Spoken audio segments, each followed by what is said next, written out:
J'aimerais, en guise d'introduction, attirer votre attention sur l'importance capitale de cette phase, disons, de conclusion, et parce que l'idée n'est pas, bien entendu, de conclure sur tout ce que l'on a dit, et de manière exhaustive, mais de dégager quelques pistes, quelques orientations, quelques réflexions qui pourraient permettre d'avancer dans la réflexion, dans l'analyse de cette problématique, disons, de la ruralité, des territoires et des inégalités, avec des regards croisés Europe, Amérique latine et Caraïbes, et que, normalement, ceci est un passage obligé pour préparer ce que l'on fait habituellement dans ce type d'exercice, ce colloque annuel Institut des Amériques, Fondation EULAC, Agence française du développement, c'est-à-dire une publication sous forme variée, sous forme diverses, soit un ouvrage, soit les actes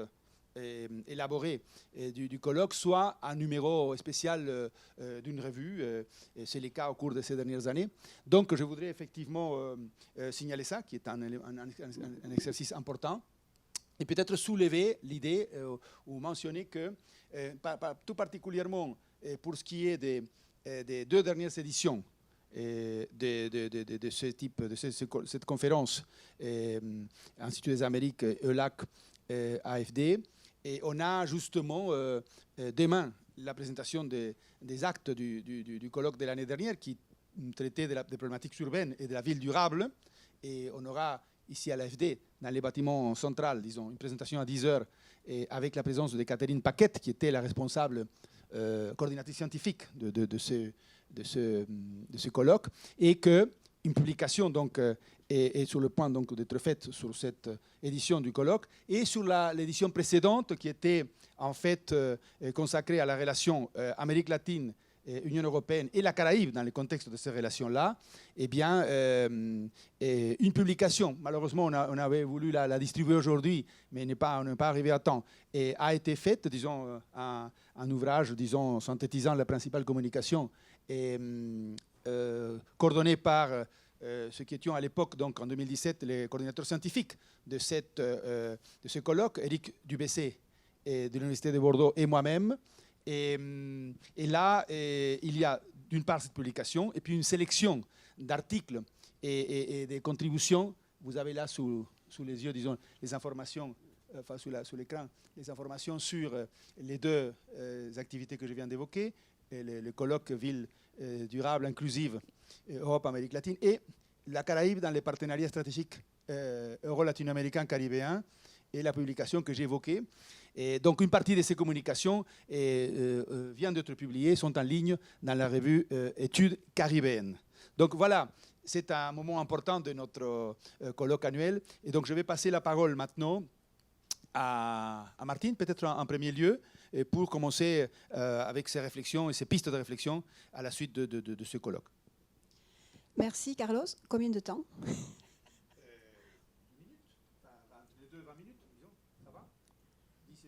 Il ne faut pas qu'on finisse à 40. C'est bon ? D'accord. Okay. Bon, alors, avant que le temps nous échappe complètement, nous allons, Eric et moi, commencer en remerciant toutes les personnes qui nous ont aidés, qui ont fortement contribué donc, à l'organisation et au déroulement de ces 2 journées. Donc, nous remercions tout particulièrement, on leur a dit de venir, mais elles ne veulent pas venir. Donc, Marion, Juliette, qui sont au fond, Maëlys, que je ne vois pas, qui est là, Estéphane, merci beaucoup, Eva est ici, Héloïse est ici, Guillermo, il est par là-bas, il est au fond, Laura, elle n'est pas là, et Angélique, qui n'est pas là, mais qui a beaucoup travaillé pour donc, cette rencontre. Nous tenons aussi à remercier Carlos et Paul-Henri, qui est ici, tous les deux ayant participé en fait aux réunions de préparation de cette rencontre. Anthony aussi, Cobin, il était là, il n'est plus là, il est quelque part par là, mais bon, donc nous le remercions. Également la Fondation EULAC, à travers les messages et les rencontres téléphoniques que nous avons pu faire avec M. Ernesto Jäger et Mme Paola Amadei.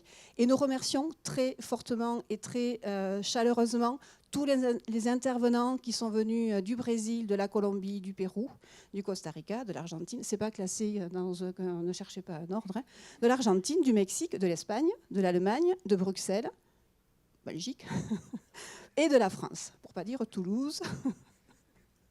Donc merci beaucoup à tous. Alors, en ce qui concerne quelques éléments de conclusion sur le fond et sur la thématique du colloque, donc en fait, on a tous réfléchi, tous ensemble, au développement des territoires ruraux, de manière en fait à mieux saisir la relation et ce triptyque, comme disait Monsieur Leclerc lors de la séance d'ouverture, entre ressources, inégalités et stratégies, modèles, politiques de développement. On peut ouvrir toute une série de débats pendant la conclusion, mais bon. N'empêche, pendant la conférence inaugurale de Harrison, il nous a bien rappelé que plus le monde s'urbanise, plus il a besoin de rural. Et ce n'est pas un paradoxe, c'est une évidence et c'est une véritable nécessité. Et plus les sociétés sont urbanisées et mondialisées, en fait, plus elles cherchent quelque part à fabriquer et à connaître ou à reconnaître les ruralités qui les composent aussi. Une autre idée, et en creusant en fait cette piste de la relation entre rural, urbain et mondialisation, plus l'urbanité s'enracine dans nos pratiques et dans nos représentations, plus la ruralité, quelque part, fait office de contrepoids ou contrepartie à l'artificialité urbaine, parce qu'on a un peu l'impression que dans le rural, on va chercher du vrai, de la nature, des paysages, du patrimoine, des moments, des lieux authentiques, bon, etc. Et des contrepoids aussi, quelque part, à l'accélération du temps, parce que le temps n'est pas le même dans l'espace rural, et ça fait partie de la définition que l'on peut donner à la ruralité. Un contrepoids aussi, quelque part, au délitement des rapports sociaux, hein, qui sont quand même relativement aigus en milieu urbain. Une dernière idée sur cette première dimension.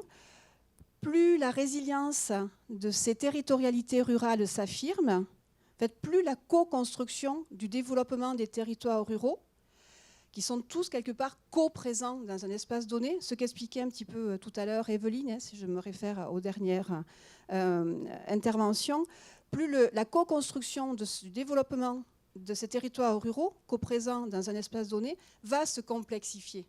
Et quelque part, on peut estimer, par exemple, qu'en Amérique latine, la Colombie est un petit peu un laboratoire dans ce sens. Alors, à Toulouse, dans mon équipe de recherche Liste Dynamique Rurale, on travaille sur ce qu'on appelle la fabrique des ruralités et sur la recomposition des ruralités contemporaines, aussi bien au nord qu'au sud, aussi bien en France qu'en Amérique latine, en Afrique, etc. Et en fait, on est convaincus, et c'est pour ça qu'on aime être des géographes ruralistes, des sociologues ruralistes, des économistes, que les mondes ruraux sont une somme, un ensemble en fait de lieux d'apprentissage. Ce sont des laboratoires pour les sociétés de demain. Et il y a des problématiques rurales spécifiques, parce que l'espace rural existe. C'est une question qu'on se posait dans les années 90.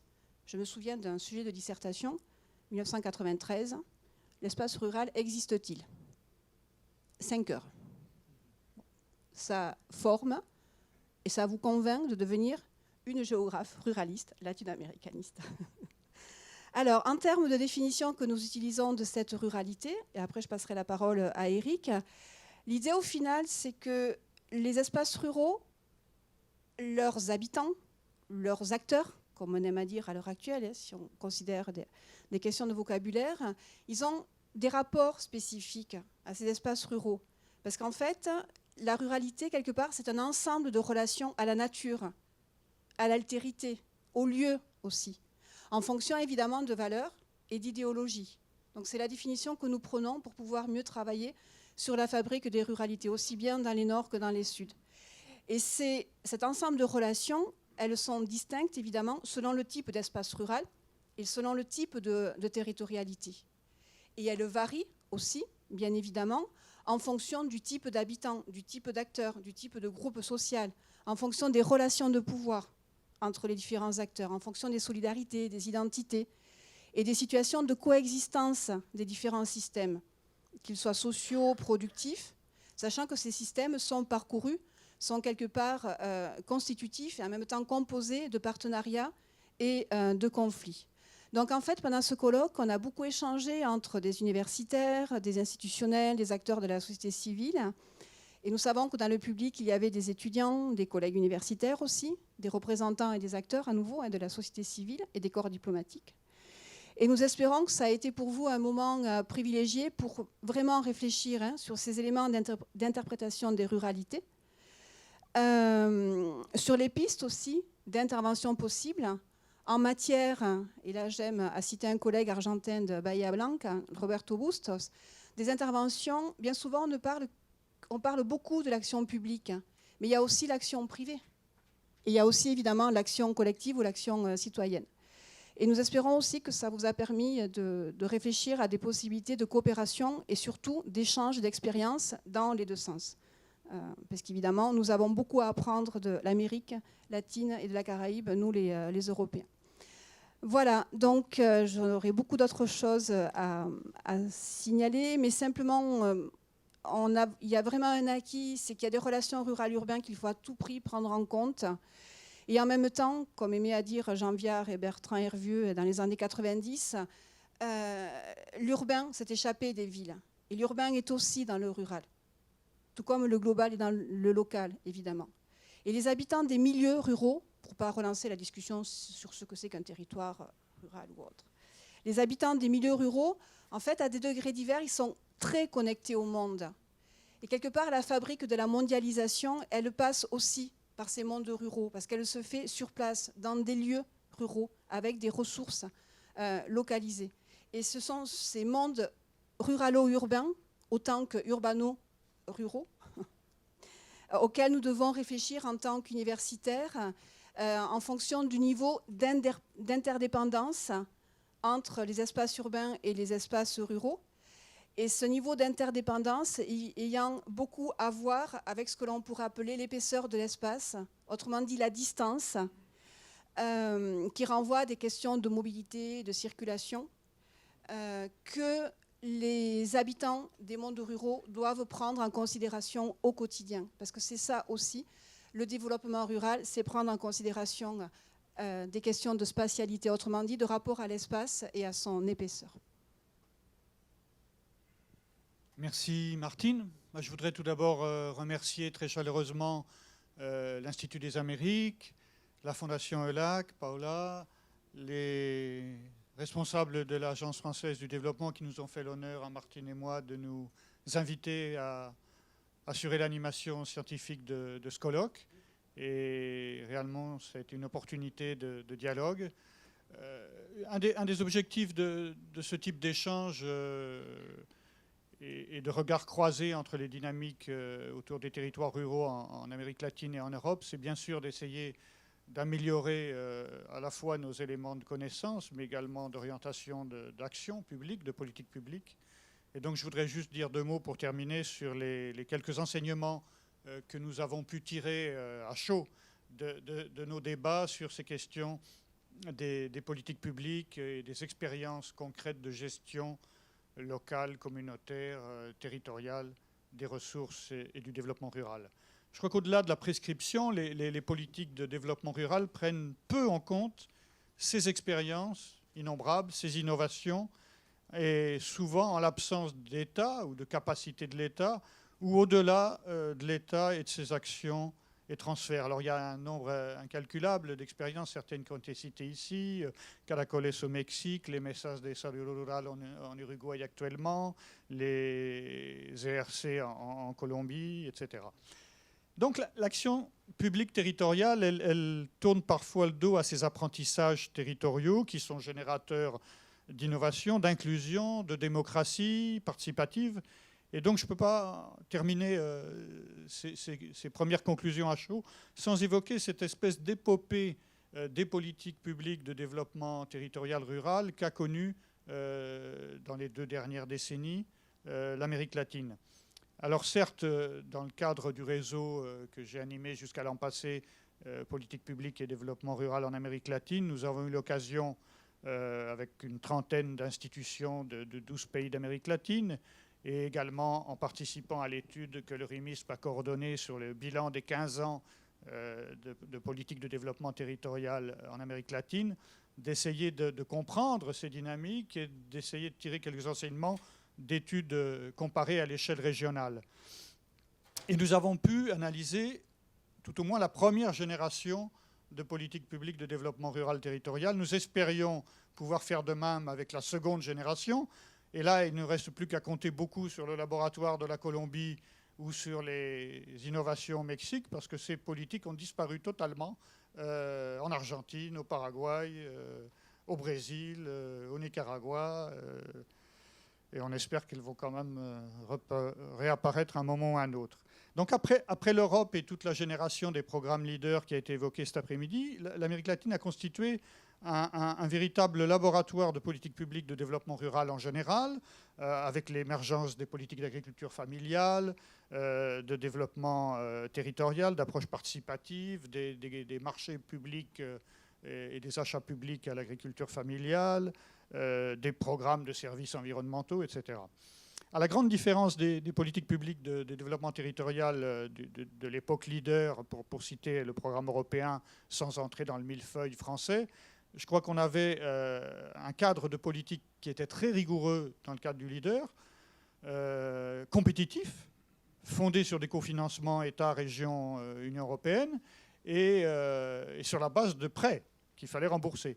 Et à la différence en Amérique latine, ces politiques ont été surtout des politiques d'abord moins importantes en termes d'ambition financière et de ressources, ont été des politiques soft, peu contraignantes, et dans un cadre en général de période néo-desarrolliste de l'État qui les a mis en place. Donc on a une première génération de politiques de développement rural qui a laissé parfois un goût d'inachevé, voire peut-être de gâchis, faute de ressources suffisantes consacrées, faute de temps pour les prolonger, ou de continuité entre un gouvernement et un autre. Mais cependant, je crois qu'elle a laissé des acquis dont certains sont irréversibles en termes d'apprentissage de l'action publique territoriale, aussi bien du côté des services publics de l'État, des États, que du côté des organisations de la société civile. Et c'est cet apprentissage qui pour moi, reste la semence qu'on espère voir réapparaître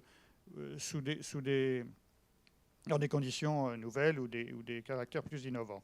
Alors d'un côté, il y a ce côté de caractère inachevé ou déconnecté peut-être de certaines réalités de ces politiques et des structures agraires et foncières de ces programmes, et qui a engendré certainement des déceptions, des frustrations, des incompréhensions qui ont probablement perpétué également des pertes de confiance dans les politiques publiques de l'État, y compris dans les sociétés rurales, pertes de confiance qui sont exprimées récemment soit dans des votes populistes ou conservateurs lors des dernières consultations électorales, et perte de confiance dans la capacité de réponse des politiques publiques et du monde politique en général, qui n'est pas une caractéristique spécifique à l'Amérique latine. Et je crois que dans certains pays, et là, Uruguay, Honduras, Brésil, Nicaragua, Paraguay et non pas Uruguay, les dégâts sont importants, parce qu'on a vu en l'espace de 2 mois parfois, 2 ans, 20 ans, 30 ans de construction de politique mise à bas. Ce sont des conséquences très lourdes en termes de démantèlement de ces politiques agraires, environnementales.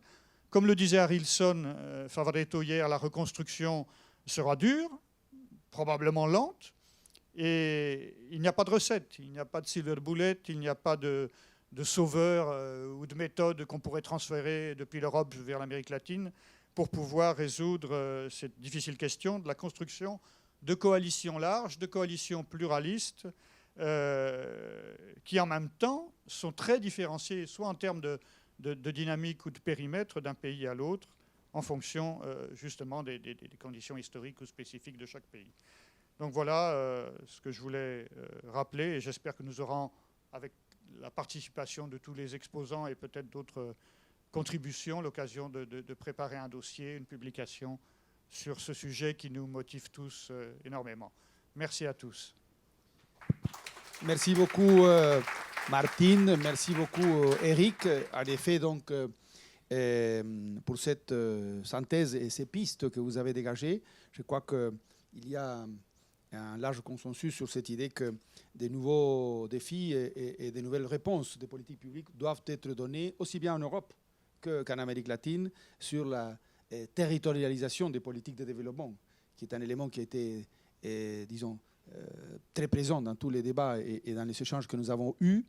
Je pense que, en ajoutant un ingrédient supplémentaire pour ce qui est de la publication à venir et en regardant le titre de notre conférence où il s'agissait des thématiques de territoire, inégalité, ruralité et les regards à partir de l'Amérique latine, de l'Europe et des Caraïbes, qu'il faudrait peut-être effectivement inclure un petit peu la dimension Caraïbe, et puisque là, nous sommes en présence de cette dynamique d'importance de la ruralité, mais des développements de l'urbanisation, des territoires urbano-ruraux qui se développent, mais ceci dans un contexte plus général, ce que l'on appelle les territoires fragiles, très, très affectés par le changement climatique. Donc, je pense qu'il va falloir aussi songer à la possibilité d'inclure cette dimension-là.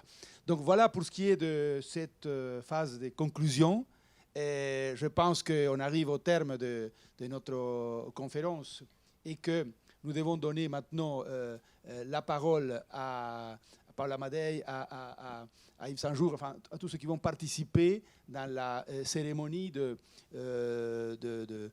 en quelque sorte, de mise en relief de cette évolution de la Fondation EULAC et de sa transformation en organisation internationale. Donc, je pense qu'on termine le colloque, mais on ne termine pas tout à fait. On vous demande de rester quelques minutes encore et on ne peut qu'applaudir donc tous les intervenants et notamment les coordinateurs scientifiques.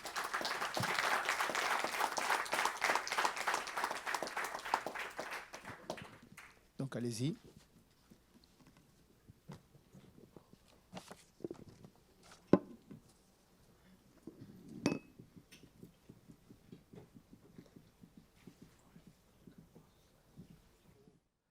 Bonsoir à tous. Mon intervention va être très brève. Comme président de l'Institut des Amériques, bien sûr partenaire stratégique de la Fondation EULAC, c'est un plaisir d'arriver à ce moment où la Fondation devient une organisation internationale. C'est d'autant plus un plaisir que ça vient à la fin d'un colloque que nous avons voulu préparer ensemble avec nos amis de l'Agence française de développement. Et finalement, les thèmes qui ont été traités montrent à quel point il y a une pertinence à continuer de travailler ensemble sur des questionnements à la fois transversaux, stratégiques pour l'avenir de la région, stratégiques pour la coopération entre l'Europe et l'Amérique latine. Donc moi, je suis très, très heureux. Bien sûr, devenant une organisation internationale, eh bien, ça est le produit d'un engagement diplomatique de la France. C'est pourquoi je vais passer la parole au directeur des Amériques, Frédéric Doré, et d'un engagement de notre pays, évidemment, qui doit continuer sur le caractère prioritaire de notre relation avec cette zone. Donc voilà, je me contente d'introduire cette petite cérémonie en passant la parole à Frédéric Doré, puis après notre directrice exécutive, Paola Amadei, pourra prendre la parole. Frédéric. Merci beaucoup, Monsieur le Président. Merci beaucoup, cher Yves. Madame la directrice exécutive de la Fondation EULAC, chère Paola, mesdames et messieurs les ambassadeurs des États de la CELAC et de l'Union européenne, mesdames et messieurs, je suis vraiment très heureux de souhaiter la bienvenue à la directrice exécutive de la Fondation, qui est venue célébrer avec nous, ici à Paris, la transformation, comme l'a dit Yves, de la Fondation en une organisation internationale. Et ceci, je crois, est le cas depuis à peine plus de 2 semaines. Donc c'est encore très, très récent. Et vraiment, je vous remercie tous d'être présents parmi nous à la fin de ce colloque pour cette cérémonie. Et il m'est très agréable de penser que c'est la France qui est l'un des premiers États membres, sinon je crois le premier, à avoir souhaité marquer ainsi cette étape importante de la vie de la Fondation. Alors en fait, ce n'est pas le résultat du hasard, puisque la France attache depuis l'origine en fait la plus grande importance à cette fondation, et le statut de partenaire stratégique qui est reconnu dans les statuts à l'Institut des Amériques, on est à la fois à la reconnaissance et la garantie. Et je salue à nouveau donc, son président, cher Yves, d'être venu ici pour porter ce témoignage. Alors, en fait, la cérémonie qui nous réunit intervient à l'issue du colloque organisé en collaboration avec l'Institut des Amériques, l'AFD, que je remercie de nous accueillir pour cette cérémonie, et la Fondation, avec l'appui du ministère de l'Europe et des Affaires étrangères. Alors ce colloque a porté sur les ressources, l'inégalité et le développement des territoires ruraux en Amérique latine, dans la Caraïbe et en Europe. Et je comprends des retours que j'ai eus que c'est une conversation extrêmement dense, extrêmement utile sur ce sujet qui est important à la fois dans la région Amérique latine et Caraïbe et également en Europe. Et au cours des années précédentes, des rencontres similaires ont été l'occasion d'aborder un certain nombre de thèmes qui sont aussi essentiels dans les deux régions, que ce soit les infrastructures ou la ville durable, par exemple. Et cette cérémonie, comme ce colloque, s'inscrivent en fait dans le cadre d'une célébration plus large, qui est celle de la Semaine de l'Amérique latine et des Caraïbes, qui en est à sa 6e édition. Et je tiens à saluer la présence du secrétaire général de la Semaine de l'Amérique latine et des Caraïbes, Philippe Bastelica, qui est parmi nous ce soir. Et la France est la seule au monde, le seul pays au monde, à ma connaissance, qui consacre ainsi une semaine à l'Amérique latine et aux Caraïbes. Et en fait, ça n'est pas simplement une semaine, puisque nous en sommes actuellement à 17 jours de semaine de l'Amérique latine et des Caraïbes. Et en France, l'Amérique latine et les Caraïbes est également la seule région qui fait l'objet d'une semaine thématique au cours de l'année. Et le programme de cette semaine, donc de la semaine 2019, a comporté plus de 500 événements organisés par plusieurs centaines de partenaires et dans plus de 60 villes en France, mais aussi en Amérique latine. Et cette initiative, qui en fait est née en 2011 au Sénat, avec l'appui des ambassades d'Amérique latine, avec l'appui de la Maison d'Amérique latine, était au départ une initiative qui était très institutionnelle et très parisienne. Et aujourd'hui, d'abord, la société civile se l'est vraiment appropriée. Et ensuite, cette semaine s'est décentralisée dans plusieurs villes en France et également sur le continent américain. Alors, c'est vrai que rien d'important, rien de significatif n'est possible s'il n'y a pas une impulsion au niveau international des États, des organisations internationales, mais rien n'est vraiment durable s'il n'y a pas en relais un mouvement des peuples, un jeu des acteurs économiques, un relais également des intellectuels. Et donc c'est tout le sens que revêt la Fondation EULAC, dont la mission consiste à enrichir le dialogue birégional structuré par les sommets entre l'Union européenne et la CELAC, et en encourageant, et là je cite l'accord constitutif de la Fondation, la participation et la contribution de la société civile et d'autres acteurs sociaux, ainsi qu'une connaissance et une compréhension mutuelle accrue entre les deux régions, et en renforçant, je cite encore, la visibilité mutuelle de chaque région, ainsi que le partenariat birégional en soi. Alors ces objectifs, la France les a fait siens, et ils animent également l'Institut des Amériques, qui est, comme vous le savez, un groupement scientifique de plus de 50, si je ne me trompe pas, Monsieur le Président, plus de 50 universités, grandes écoles, établissements de recherche qui interviennent dans le champ des sciences humaines et sociales dans les Amériques. Et donc c'est tout naturellement que l'Institut occupe auprès de la Fondation un rôle de partenaire stratégique que nous souhaitons voir non seulement se confirmer, mais se renforcer dans l'optique de la mise en réseau qui est voulue par l'accord instituant la Fondation internationale EULAC. Donc cet accord qui a été signé en 2016 est entré en vigueur le 17 mai dernier et a transformé donc la Fondation en une organisation internationale régie par le droit international public après 8 années de fonctionnement sous un régime de droit privé.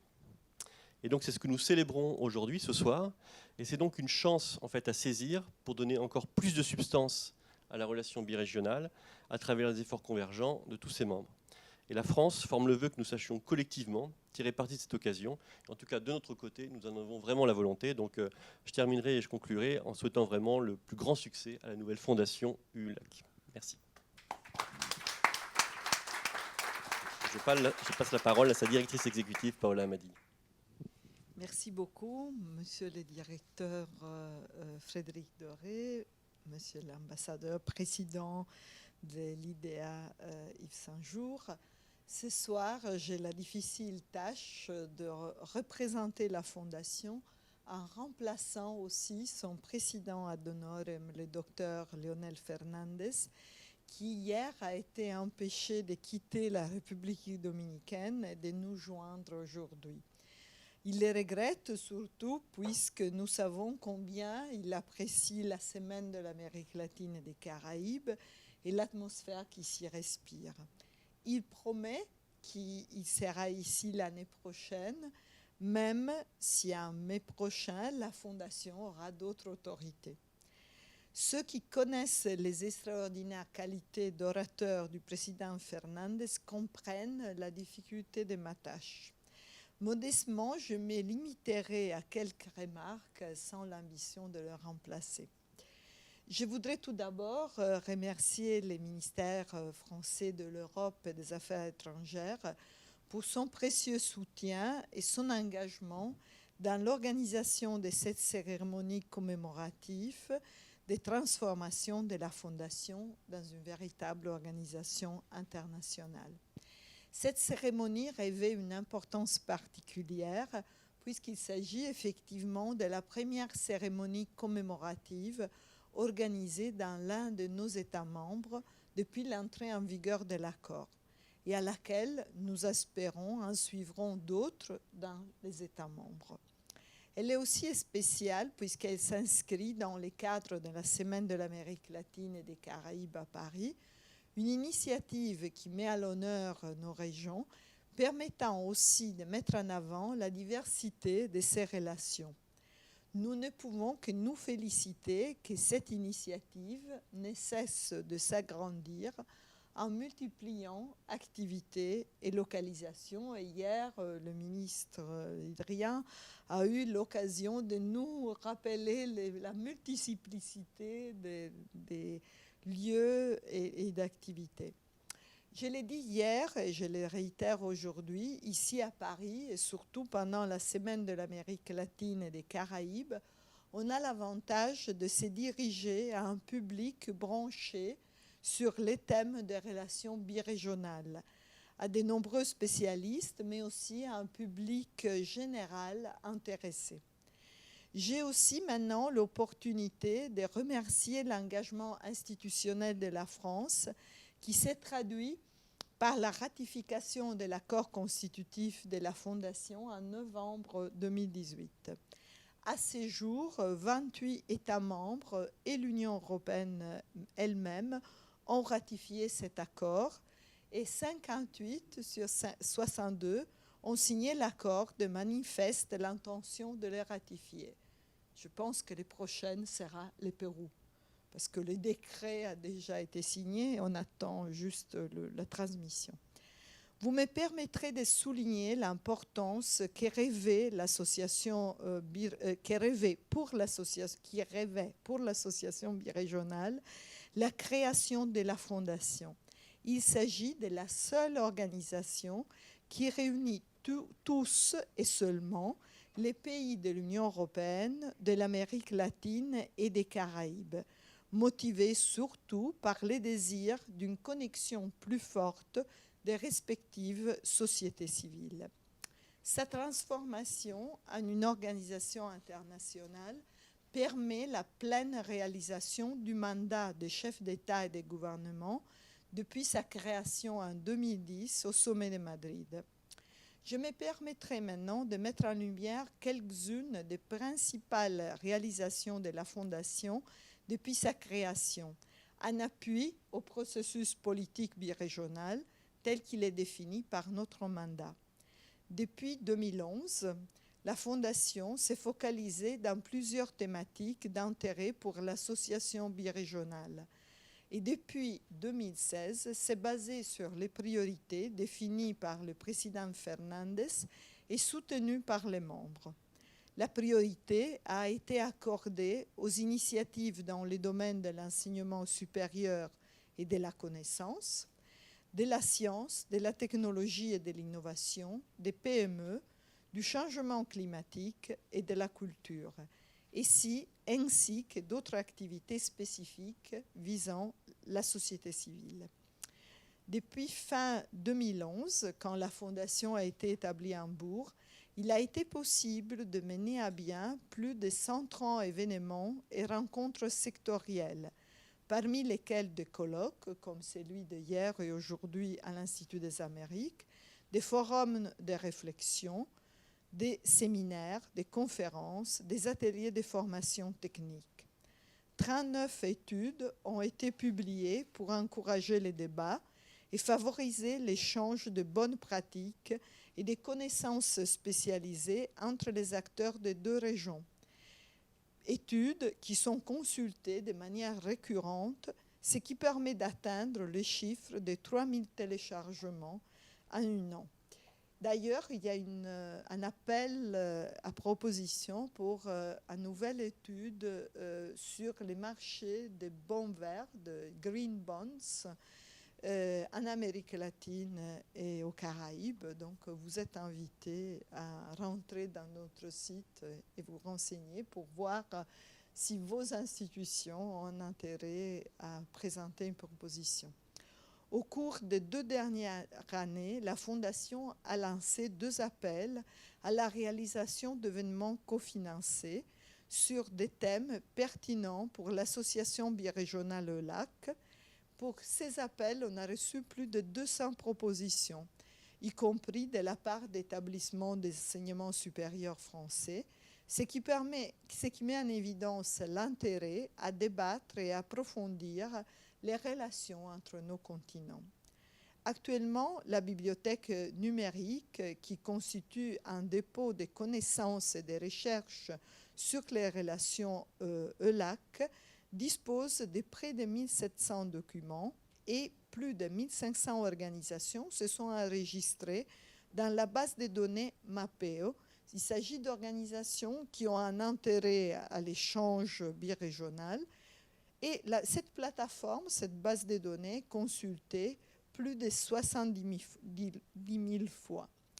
Nous sommes ici à l'AFD, dont les chiffres de résultats sur une seule année font pâlir les résultats de la Fondation, mais il faut les considérer en tenant compte qu'ils ont été obtenus par une équipe de 9 personnes et avec des moyens financiers modestes. Donc, vous nous permettrez de sentir orgueil pour ces résultats. D'autre part, les chiffres seuls ne peuvent pas traduire entièrement les rôles que la Fondation joue dans les relations birégionales. 2 exemples seulement. La Fondation a développé un programme dédié à promouvoir la connaissance mutuelle et la coopération pour ces pays qui, à cause de leur position géographique, de leur taille, histoire, langue, ont été moins branchés sur la relation régionale. Nous considérons que aussi grâce à ces programmes, l'intérêt réciproque dans ces pays s'est renforcé. Pour me limiter seulement à l'Union européenne, je viens de revenir de 2e journée LAC de Ljubljana. En juin, je participerai à un colloque LAC à Szeged, en Hongrie. En octobre, je serai à Riga pour les journées LAC. Donc, c'est vrai que la semaine de l'Amérique latine, surtout dans l'envergure qu'elle a obtenue maintenant, elle est unique, mais c'est vrai aussi que vous êtes en train de faire des prosélytes, donc, ce qui est très bien. Nous en avions discuté aussi avec l'ambassadeur Saint-Jour. Cet intérêt croissant est une très bonne nouvelle pour les relations birégionales et pour les partenaires traditionnels comme la France. 2e et dernier exemple, en mars, nous avons réuni 60 experts et gestionnaires culturels à Lisbonne. Il faut dire que lors de la dernière réunion ministérielle US-ELAC à Bruxelles, au mois de juillet, le sujet culture a été mis à l'agenda des relations birégionales. Donc, ça, c'était le suivi de cette initiative. Donc, tous ces experts et gestionnaires venaient d'organisations d'excellence dans les pays respectifs Ils étaient toutefois des organisations assez diverses. Certains étaient très internationalisés et très connectés. D'autres étaient des organisations assez petites, mais avec une grosse importance locale. Et nous avons assisté, grâce à ces diversités et malgré ces diversités, à des discussions très constructives avec une énorme similarité dans les analyses et les propositions, et aussi à la planification spontanée des collaborations entre les organisations participantes. Donc la relation birégionale se montre dans ces cas en très bonne santé. Plusieurs de ces réalisations n'auraient pas été possibles si la Fondation n'avait pas réussi à étendre son réseau de collaboration, ce qui a permis la mise en place de nouvelles initiatives conjointes au fil des années, collaborations qui se sont concrétisées par la signature de 25 accords institutionnels. Parmi les associés de la Fondation, l'Institut des Amériques occupe bien évidemment une place particulière. Et je ne le dis pas parce que nous sommes à Paris et à présence de plusieurs membres de l'Institut. Son rôle spécifique a été reconnu dans l'accord constitutif de la Fondation. Et avec cet institut et son réseau, nous coopérons depuis les premiers jours d'activité, notamment durant la semaine de l'Amérique latine et des Caraïbes. Au fil du temps, des relations plus étroites ont également été consolidées avec certains membres de l'Institut, tels que les CERAL et l'OPALC, mais aussi avec d'autres entités de ces pays, comme Expertise France. Et d'ailleurs, je m'excuse parce que cet après-midi, je n'ai pas pu rester ici parce que notamment, il y avait un séminaire qu'on organisait avec Expertise France. En outre, nous coopérons avec des institutions ayant leur siège en France, tels que les centres de développement de l'OECD et les comités de coordination des services volontaires internationaux. Nous souhaitons continuer à accroître nos réseaux dans les pays, tant dans la capitale, mais aussi, je tiens à le dire, dans les régions.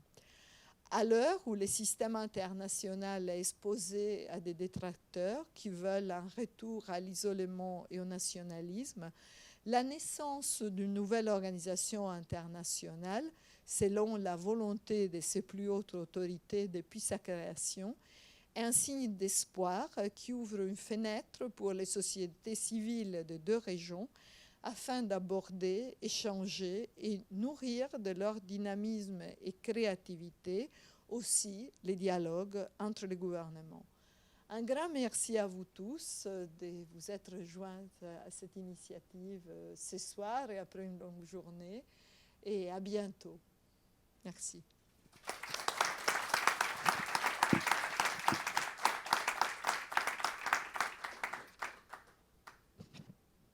Bon, et bien voilà, merci beaucoup. Et c'est la clôture de la clôture de la clôture.